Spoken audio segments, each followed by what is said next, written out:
Also, another thing I want to let you know, the property manager sold this property back to me for 12,000 bucks for 6 years of back taxes. $1,200 down. They want 200 bucks a month with a balloon at 2 years, and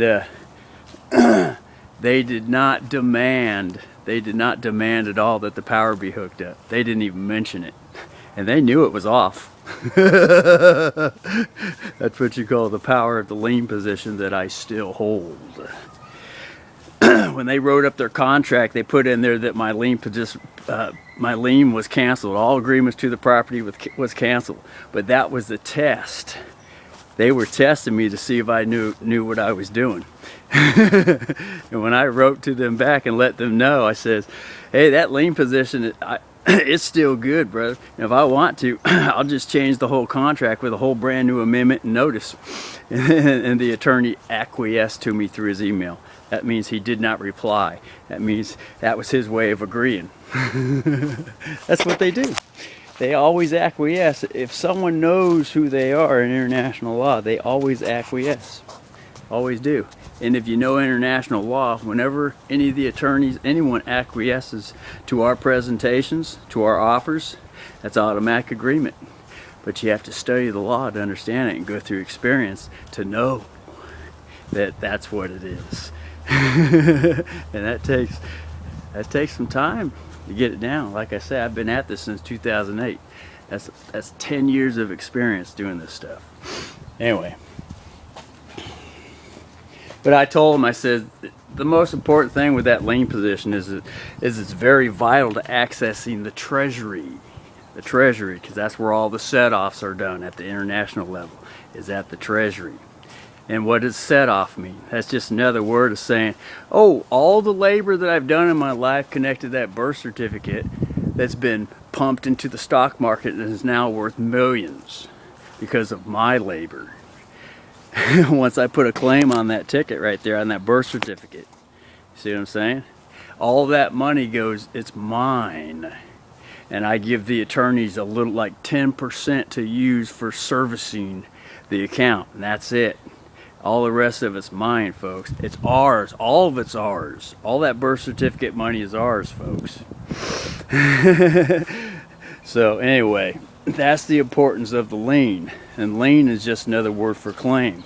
When we put that claim in, the most important thing is just to let them know, access the Treasury with certain paperwork, and all they do is just press an electronic button on the computer and it says set off. In other words, that's just another way for forgiven or prepaid. Everything's already prepaid.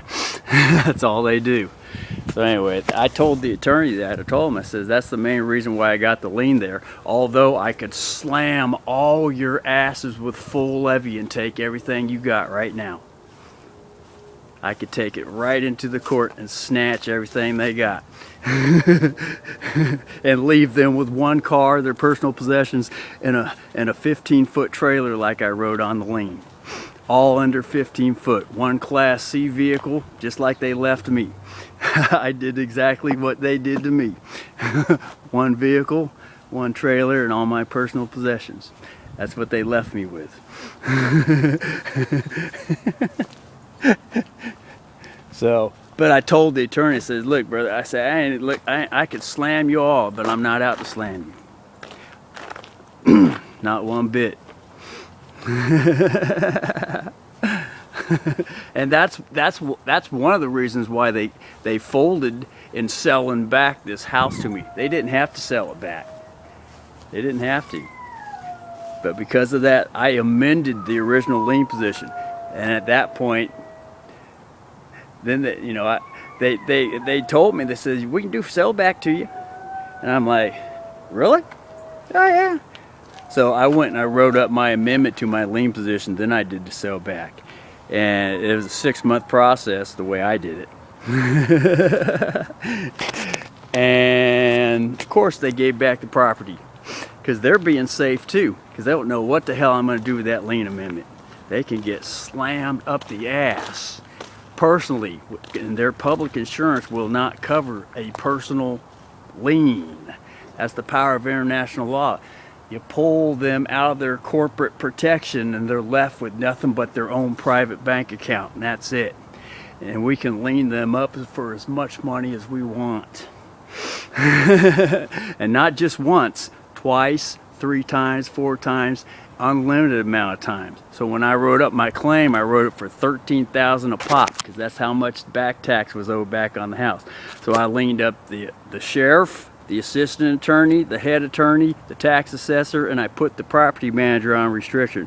$13,000 a pop, round after round, at an adjustable rate, which means I can raise or lower it any amount I want at any time. And I put on there, this lien is sellable on the international market. That means I can sell them as slaves. So hell yeah, they're gonna sell back the property to me. I didn't have to buy it back. Only reason I bought it back, because usually after a year if a property's been sitting abandoned, usually after a year they sell it to somebody else. And at that point it's a little bit harder to get the property back. Very much hard, but it can still be got back. But it's a very, very much hard process.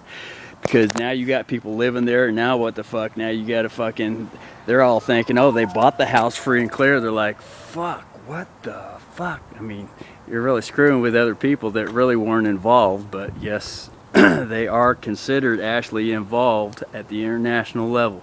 So I went ahead and bought the property back before anything like that happened. Because I could have put some serious people on the street, man, and they would have been crying just to get this house back.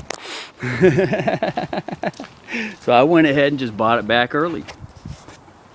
And not only besides that, my heart, my heart told me, whatever that was, that MK Ultra, it could have been.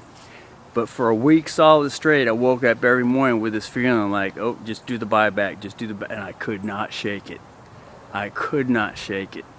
So I says, okay, well, I'll just follow my heart. Then after I did the contract, I realized, oh shit, these motherfuckers, they probably used MK Ultra on my ass to make me do that shit.